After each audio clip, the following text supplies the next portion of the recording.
ನಮಸ್ಕಾರ. Job circle ಇದು ಕೆಲಸದ ಸಮಯ ವಿಶೇಷ ಕಾರ್ಯಕ್ರಮಕ್ಕೆ ಸ್ವಾಗತ. ನಾನು ದಿವ್ಯಶ್ರೀ ದಾಸ್. ಪ್ರತಿ ವಾರ ಎಲ್ಲೆಲ್ಲಿ ಯಾವ ಉದ್ಯೋಗ ಇದೆ, ಯಾವ ವಯೋಮಾನದವರಿಗೆ ಎಂತಹ ಕೆಲಸ ಸಿಗಲಿದೆ, ಏನು ಕಲಿತವರಿಗೆ ಯಾವ ರೀತಿಯ ಉದ್ಯೋಗ ಮೀಸಲಿದೆ ಅನ್ನೋ ಮಾಹಿತಿಯನ್ನ ನಾವು ನಿಮಗೆ ತಿಳಿಸಿಕೊಡ್ತೇವೆ. ಅದೇ ರೀತಿ ಈ ವಾರ ಎಲ್ಲಿ ಯಾವ ಜಾಬ್ ಇದೆ ಅಂತ ತಿಳಿಯೋಣ ಇವತ್ತಿನ ಜಾಬ್ ಸರ್ಕಲ್ ವಿಶೇಷ ಕಾರ್ಯಕ್ರಮದಲ್ಲಿ.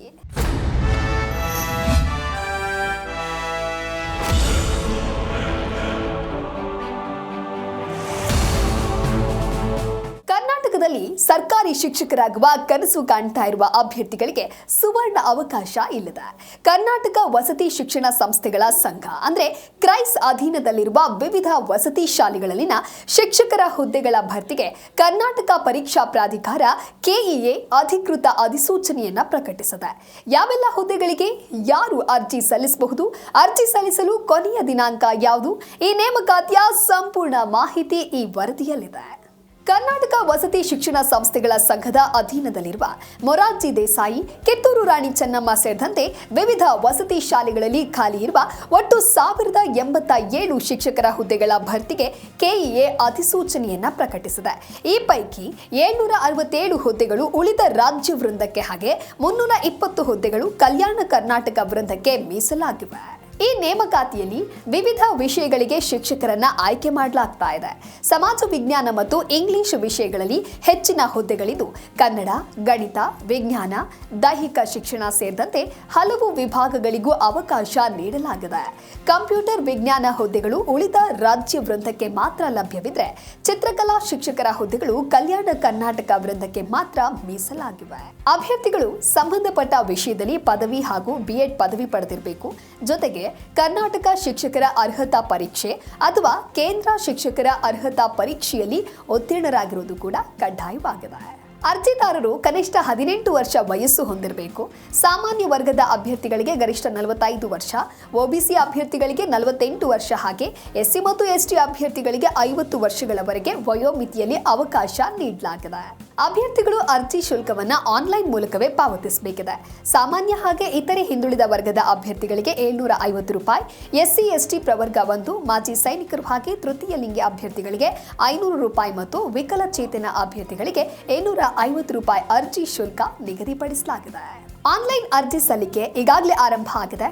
ವೆಬ್ಸೈಟ್ ವಿಳಾಸ cetonline.karnataka.government.in ನಲ್ಲಿ ಆಗಸ್ಟ್ 13ರ ಒಳಗೆ ಅರ್ಜಿ ಸಲ್ಲಿಸಬೇಕಾಗುತ್ತೆ. ಅರ್ಜಿ ಶುಲ್ಕ ಪಾವತಿಯನ್ನು ಮಾಡೋದಕ್ಕೆ ಆಗಸ್ಟ್ 14 ಕೊನೆಯ ದಿನಾಂಕವಾಗಿದೆ. ಆದ್ದರಿಂದ ಅಭ್ಯರ್ಥಿಗಳು ಕೊನೆಯ ಕ್ಷಣದವರೆಗೆ ಕಾಯದೆ ಅರ್ಜಿಯನ್ನು ಸಲ್ಲಿಸುವುದು ಉತ್ತಮ. ಆಯ್ಕೆಯಾಗುವಂತಹ ಅಭ್ಯರ್ಥಿಗಳಿಗೆ ತಿಂಗಳಿಗೆ 54,175 ರೂಪಾಯಿಯಿಂದ 99,400 ರೂಪಾಯಿಯವರೆಗೆ ವೇತನ ದೊರೆಯಲಿದೆ.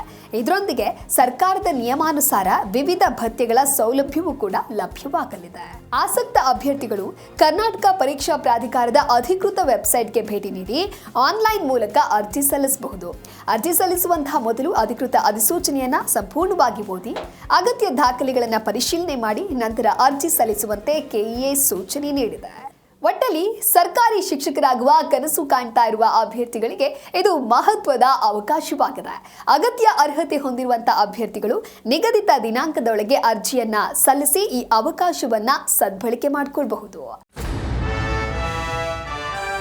ಕೇಂದ್ರ ಲೋಕಸೇವಾ ಆಯೋಗ ಅಂದ್ರೆ ಯುಪಿಎಸ್ಸಿ ವಿವಿಧ ಸಚಿವಾಲಯಗಳು ಮತ್ತು ಇಲಾಖೆಗಳಲ್ಲಿನ 450 ಗ್ರೂಪ್ ಎ ಹಾಗೆ ಗ್ರೂಪ್ ಬಿ ಗೆಜೆಟೆಡ್ ಹುದ್ದೆಗಳ ಭರ್ತಿಗೆ ಅರ್ಜಿ ಆಹ್ವಾನಿಸಿದೆ. ಹಾಗಾದ್ರೆ ಯಾವೆಲ್ಲ ಹುದ್ದೆಗಳಿವೆ, ಯಾರು ಅರ್ಜಿ ಸಲ್ಲಿಸಬಹುದು, ಎಷ್ಟು ಸಂಬಳ ಸಿಗಲಿದೆ, ಆಯ್ಕೆ ಪ್ರಕ್ರಿಯೆ ಹೇಗಿರಲಿದೆ, ಅರ್ಜಿ ಸಲ್ಲಿಸೋದು ಹೇಗೆ, ಈ ಎಲ್ಲ ಮಾಹಿತಿಯನ್ನ ತಿಳಿದುಕೊಳ್ಳೋಣ. ಕೇಂದ್ರ ಸರ್ಕಾರದ ವಿವಿಧ ಇಲಾಖೆಗಳಲ್ಲಿನ ಖಾಲಿ ಹುದ್ದೆಗಳನ್ನು ಭರ್ತಿ ಮಾಡೋದಕ್ಕೆ ಯುಪಿಎಸ್ಸಿ ಹೊಸ ನೇಮಕಾತಿ ಅಧಿಸೂಚನೆಯನ್ನ ಪ್ರಕಟಿಸಿದೆ. ಒಟ್ಟು ಹುದ್ದೆಗಳು 450.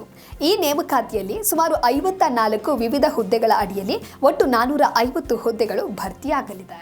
ಈ ನೇಮಕಾತಿಯಲ್ಲಿನ ಅತಿ ಹೆಚ್ಚು ಹುದ್ದೆಗಳು ಡ್ರಗ್ ಇನ್ಸ್ಪೆಕ್ಟರ್ ಹುದ್ದೆಗಳಾಗಿದ್ದು ಒಂದೇ ವಿಭಾಗದಲ್ಲಿ 186 ಹುದ್ದೆಗಳಿವೆ. ಇದರ ಜೊತೆಗೆ ವೈದ್ಯಕೀಯ, ಇಂಜಿನಿಯರಿಂಗ್, ಕಾನೂನು, ಫಾರ್ಮಸಿ ಹಾಗೆ ಇತರ ವೃತ್ತಿಪರ ಕ್ಷೇತ್ರಗಳ ಅಭ್ಯರ್ಥಿಗಳಿಗೂ ಕೂಡ ಉತ್ತಮ ಅವಕಾಶ ಕಲ್ಪಿಸಲಾಗಿದೆ. ಡ್ರಗ್ ಇನ್ಸ್ಪೆಕ್ಟರ್ ಹುದ್ದೆಗೆ ಫಾರ್ಮಸ್ಯೂಟಿಕಲ್ ಸೈನ್ಸ್ ಅಥವಾ ಸಂಬಂಧಿತ ವಿಷಯದಲ್ಲಿ ಪದವಿಯನ್ನು ಹೊಂದಿರಬೇಕು. ಕೆಲವು ಅರ್ಹತೆಗಳಲ್ಲಿ MBBS ಹಾಗೆ ಸಂಬಂಧಿತ ವಿಶೇಷ ವಿದ್ಯಾರ್ಹತೆಯೂ ಕೂಡ ಮಾನ್ಯವಾಗಿರುತ್ತೆ. ಈ ಹುದ್ದೆಗೆ ಪೂರ್ವಾನುಭವ ಕಡ್ಡಾಯವಲ್ಲ. ಆದ್ದರಿಂದ ಹೊಸದಾಗಿ ಪದವಿಯನ್ನು ಪಡೆದ ಅಭ್ಯರ್ಥಿಗಳು ಅರ್ಜಿಯನ್ನು ಸಲ್ಲಿಸಬಹುದು. ಸ್ಪೆಷಲಿಸ್ಟ್ ಹುದ್ದೆಗಳಿಗೆ MBBS ಜೊತೆಗೆ ಸಂಬಂಧಪಟ್ಟಂತ ವಿಭಾಗದಲ್ಲಿ MD, MS ಅಥವಾ DNB ಸ್ನಾತಕೋತ್ತರ ಪದವಿ ಕೂಡ ಅಗತ್ಯವಾಗಿದೆ. ಇಂಜಿನಿಯರಿಂಗ್ ಹುದ್ದೆಗಳಿಗೆ ಸಂಬಂಧಿತ ವಿಭಾಗದಲ್ಲಿ BE ಅಥವಾ BTech ಪದವಿ ಕಡ್ಡಾಯವಾಗಿದೆ. ವಯೋಮಿತಿ ಹುದ್ದೆಗೆ ಅನುಗುಣವಾಗಿ ಬದಲಾಗುತ್ತೆ. ಕೆಲವು ಹುದ್ದೆಗಳಿಗೆ 30 ವರ್ಷ, ಇನ್ನು ಕೆಲವು ಹುದ್ದೆಗಳಿಗೆ 35ರಿಂದ 40 ಹಾಗೆ 50 ವರ್ಷದವರೆಗೂ ಕೂಡ ಅರ್ಜಿಯನ್ನು ಸಲ್ಲಿಕೆ ಮಾಡೋದಕ್ಕೆ ಅವಕಾಶವನ್ನ ನೀಡಲಾಗಿದೆ. SC, ST, OBC ಹಾಗೆ PWBD ಅಭ್ಯರ್ಥಿಗಳಿಗೆ ಕೇಂದ್ರ ಸರ್ಕಾರದ ನಿಯಮ ಏನಿದೆ ಆ ಒಂದು ನಿಯಮದಂತೆ ವಯೋಮಿತಿ ಸಡಿಲಿಕೆ ಲಭ್ಯವಿರುತ್ತೆ. ಗ್ರೂಪ್ B ಹುದ್ದೆಗಳಿಗೆ 7ನೇ ವೇತನ ಆಯೋಗದ ಲೆವೆಲ್ 7 ಪ್ರಕಾರ ತಿಂಗಳಿಗೆ 47,600 ರೂಪಾಯಿಯಿಂದ 1,51,100 ರೂಪಾಯಿನವರೆಗೆ ಮೂಲ ವೇತನ ದೊರೆಯಲಿದೆ. ಗ್ರೂಪ್ A ಹುದ್ದೆಗಳಿಗೆ ಲೆವೆಲ್ 11 ವೇತನದ ಜೊತೆಗೆ ತುಟ್ಟಿ ಭತ್ಯೆ, ಮನೆ ಬಾಡಿಗೆ ಭತ್ಯೆ ಹಾಗೆ ವೈದ್ಯಕೀಯ ಸೌಲಭ್ಯ ಹಾಗೂ ಇತರ ಕೇಂದ್ರ ಸರ್ಕಾರಿ ಸೌಲಭ್ಯಗಳು ಕೂಡ ದೊರೆಯಲಿವೆ. ಅಭ್ಯರ್ಥಿಗಳು UPSC ಅಧಿಕೃತ ಆನ್ಲೈನ್ ಪೋರ್ಟಲ್ upsconline.nic.in ನಲ್ಲಿ ಮೊದಲು ಒನ್ ಟೈಮ್ ರಿಜಿಸ್ಟ್ರೇಷನ್ ಅಂದರೆ OTR ಅನ್ನು ಕಂಪ್ಲೀಟ್ ಮಾಡಬೇಕಾಗುತ್ತೆ. ನಂತರ ಅಡ್ವರ್ಟೈಸ್ಮೆಂಟ್ ನಂಬರ್ 07/2026 ಆಯ್ಕೆ ಮಾಡಿ ಅರ್ಜಿಯನ್ನ ಸಲ್ಲಿಸಬೇಕು. ಸಾಮಾನ್ಯ OBC ಹಾಗೆ EWS ಅಭ್ಯರ್ಥಿಗಳಿಗೆ ಅರ್ಜಿ ಶುಲ್ಕ ಕೇವಲ 25. ಮಾನ್ಯ OBC ಹಾಗೆ EWS ಅಭ್ಯರ್ಥಿಗಳಿಗೆ 25 ಅರ್ಜಿ ಶುಲ್ಕ ನಿಗದಿಯಾಗಿದೆ. ಮಹಿಳೆಯರು SC ST ಹಾಗೆ PWBT ಅಭ್ಯರ್ಥಿಗಳಿಗೆ ಯಾವುದೇ ರೀತಿಯಾದಂತಹ ಅರ್ಜಿ ಶುಲ್ಕ ಇರುವುದಿಲ್ಲ. ಅರ್ಜಿ ಪರಿಶೀಲನೆಯ ಬಳಿಕ ಅಗತ್ಯವಿದ್ರೆ ನೇಮಕಾತಿ ಪರೀಕ್ಷೆಯನ್ನು ಮಾಡ್ತಾರೆ. ನಂತರ ಸಂದರ್ಶನ ಹಾಗೆ ಆ ಒಂದು ದಾಖಲೆಗಳನ್ನು ಪರಿಶೀಲನೆ ಮಾಡಿ ಆ ಒಂದು ಆಧಾರದ ಮೇಲೆ ಅಂತಿಮವಾದಂತಹ ಆಯ್ಕೆ ಪಟ್ಟಿಯನ್ನ ಪ್ರಕಟಿಸಲಾಗುತ್ತೆ. ಫಾರ್ಮಸಿ, ವೈದ್ಯಕೀಯ, ಎಂಜಿನಿಯರಿಂಗ್ ಅಥವಾ ಇತರ ವೃತ್ತಿಪರ ಪದವಿ ಪಡೆದಿರುವ ಅಭ್ಯರ್ಥಿಗಳಿಗೆ ಇದು ಉತ್ತಮ ಕೇಂದ್ರ ಸರ್ಕಾರಿ ಉದ್ಯೋಗದ ಅವಕಾಶವಾಗಿದೆ. ಅರ್ಹ ಅಭ್ಯರ್ಥಿಗಳು ಕೊನೆಯ ದಿನಾಂಕದ ಒಳಗೆ ಅರ್ಜಿಯನ್ನ ಸಲ್ಲಿಸೋದಕ್ಕೆ ಮರೆಯಬೇಡಿ. ಸರ್ಕಾರಿ ಉದ್ಯೋಗದ ಕನಸು ಕಾಣ್ತಾ ಇರುವ ಸಾವಿರಾರು ಅಭ್ಯರ್ಥಿಗಳಿಗೆ ಕರ್ನಾಟಕ ಪರೀಕ್ಷಾ ಪ್ರಾಧಿಕಾರ ಅಂದರೆ KEA ಭರ್ಜರಿ ಸಿಹಿ ಸುದ್ದಿ ನೀಡಿದೆ. ರಾಜ್ಯ ಪೊಲೀಸ್ ಇಲಾಖೆಯ ವಿವಿಧ ಘಟಕಗಳಲ್ಲಿ ಒಟ್ಟು 2314 ಸ್ಪೆಷಲ್ ರಿಸರ್ವ್ ಪೊಲೀಸ್ ಕಾನ್ಸ್ಟೇಬಲ್ ಹುದ್ದೆಗಳ ನೇಮಕಾತಿಗೆ ಅಧಿಕೃತ ಅಧಿಸೂಚನೆ ಪ್ರಕಟಿಸಲಾಗಿದೆ. PUC ಪಾಸ್ ಆಗಿದ್ರೆ ಈ ನೇಮಕಾತಿಗೆ ಅರ್ಜಿಯನ್ನು ಸಲ್ಲಿಕೆ ಮಾಡೋದಕ್ಕೆ ಅವಕಾಶ ನಿಮ್ಮದಾಗತ್ತೆ. ಹಾಗಾದ್ರೆ ಯಾವ ಹುದ್ದೆಗಳು, ಯಾರು ಅರ್ಜಿ ಸಲ್ಲಿಸಬಹುದು, ಆಯ್ಕೆ ಪ್ರಕ್ರಿಯೆ ಹೇಗಿರಲಿದೆ, ವೇತನ ಎಷ್ಟು, ಪ್ರಮುಖ ದಿನಾಂಕಗಳು ಯಾವುದು, ಈ ಎಲ್ಲ ಮಾಹಿತಿಯನ್ನ ತಿಳಿದುಕೊಳ್ಳೋಣ ಬನ್ನಿ. ಕರ್ನಾಟಕ ಪರೀಕ್ಷಾ ಪ್ರಾಧಿಕಾರ KEA 2026ನೇ ಸಾಲಿನ ಪೊಲೀಸ್ ನೇಮಕಾತಿ ಅಧಿಸೂಚನೆಯನ್ನ ಪ್ರಕಟ ಮಾಡಿದೆ. ಒಟ್ಟು 2314 ಪೊಲೀಸ್ ಕಾನ್ಸ್ಟೇಬಲ್ ಹುದ್ದೆಗಳ ಭರ್ತಿಗೆ ಅರ್ಜಿ ಆಹ್ವಾನಿಸಲಾಗಿದೆ. PUC ಪಾಸ್ ವಿದ್ಯಾರ್ಹತೆ ಹೊಂದಿರುವಂತಹ ಅರ್ಹ ಅಭ್ಯರ್ಥಿಗಳು ಈ ಒಂದು ನೇಮಕಾತಿಗೆ ಅರ್ಜಿಯನ್ನ ಸಲ್ಲಿಸಬಹುದು. ಇದು ಪೊಲೀಸ್ ಇಲಾಖೆಯಲ್ಲಿ ಸರ್ಕಾರಿ ಉದ್ಯೋಗ ಪಡೆಯೋದಕ್ಕೆ ಉತ್ತಮವಾದಂತಹ ಅವಕಾಶವಾಗಿದೆ. ಈ ನೇಮಕಾತಿಯನ್ನ ಕರ್ನಾಟಕ ಪರೀಕ್ಷಾ ಪ್ರಾಧಿಕಾರವು ಪೊಲೀಸ್ ಇಲಾಖೆಯ ಸಹಯೋಗದಲ್ಲಿ ನಡೆಸ್ತಾ ಇದೆ. ಈ ನೇಮಕಾತಿಯ ಮೂಲಕ 3 ಪ್ರಮುಖ ಪೊಲೀಸ್ ಘಟಕಗಳಿಗೆ ಕಾನ್ಸ್ಟೇಬಲ್ಗಳನ್ನು ಆಯ್ಕೆ ಮಾಡಲಾಗುತ್ತೆ. ಅವುಗಳಲ್ಲಿ ಕರ್ನಾಟಕ ರಾಜ್ಯ ಮೀಸಲು ಪೊಲೀಸ್ ಪಡೆ ಅಥವಾ KSRP ಅಂತ ಏನು ಕರಿತೀವಿ ಅದೊಂದು ಪೋಸ್ಟ್ ಆಗಿದೆ.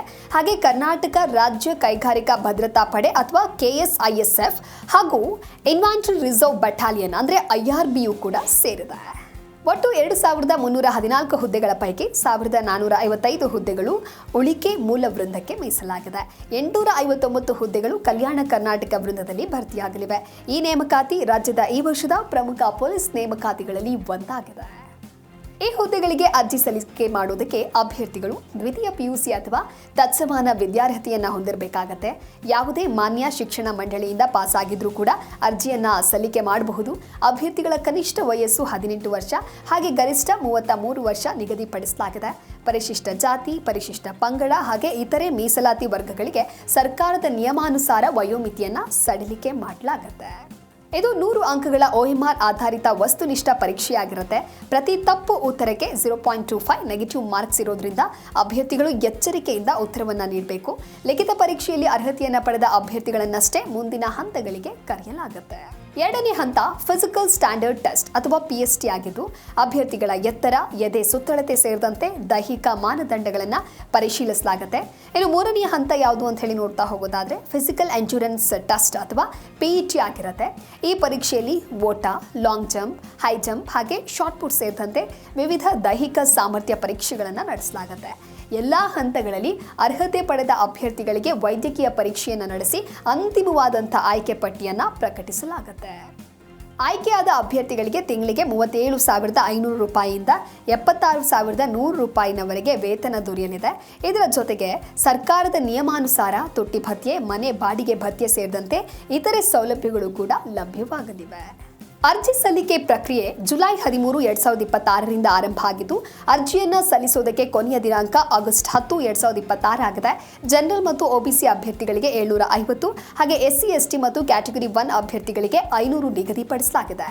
ಅರ್ಹ ಅಭ್ಯರ್ಥಿಗಳು ಕೊನೆಯ ದಿನಾಂಕಕ್ಕೂ ಮೊದಲೇ ಅರ್ಜಿಯನ್ನು ಸಲ್ಲಿಕೆ ಮಾಡಿ ಜನರಲ್ ಮತ್ತು ಒಬಿಸಿ ಅಭ್ಯರ್ಥಿಗಳಿಗೆ 750 ರೂಪಾಯಿ, ಹಾಗೆ SC, ST ಮತ್ತು ಕ್ಯಾಟಗರಿ 1 ಅಭ್ಯರ್ಥಿಗಳಿಗೆ ರೂಪಾಯಿ 500 ನಿಗದಿಪಡಿಸಲಾಗಿದೆ.